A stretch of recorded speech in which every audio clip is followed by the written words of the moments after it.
kadako ng iyan. Ay, di uyan na naman ho. Ay, mauyan na panahon. Ayan. Ayan na hapon. Kadako-dako giyak mo yan hukag. Ang kubo namin. O pumapatak ang ulan.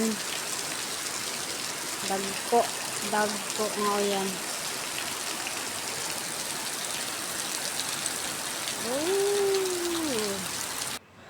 Okay, dahil nga sa tag-ulan, isipan kong lumuto ng ginataang papaya. Nilaga ko muna yung papaya para mas madali na lutuin.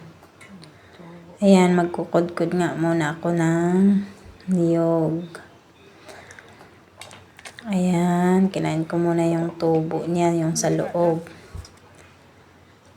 At saka, pinatikim ko muna yung tubo sa asawa ko. Ayan, nagustuhan rin niya. Masarap yan. Okay, tapos na nga ako sa pagkudkod ng niyog. Ayan, pipigayin ko muna hanggang lumabas yung katas. At saka, ilagay na natin yung gata sa ating nilagaang papaya. Ayan. May gata pa dito. Ayan. Okay. At saka, nilagay ko na yung sitaw kasi yung papaya ay luto na. Kasi nilaga na natin yun. So, habang pinapakulo natin yung gata, ilagay na natin yung sitaw. Yan, halo-haloin.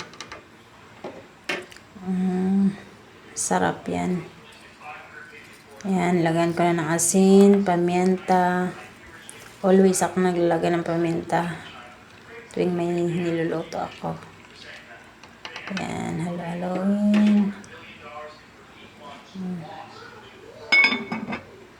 At saka takpan muna natin, pakuloyin natin.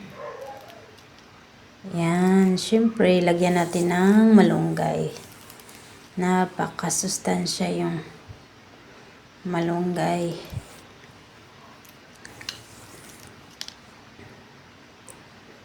Ano lang natin, mas masustansya pa yan yung tangkay din niya.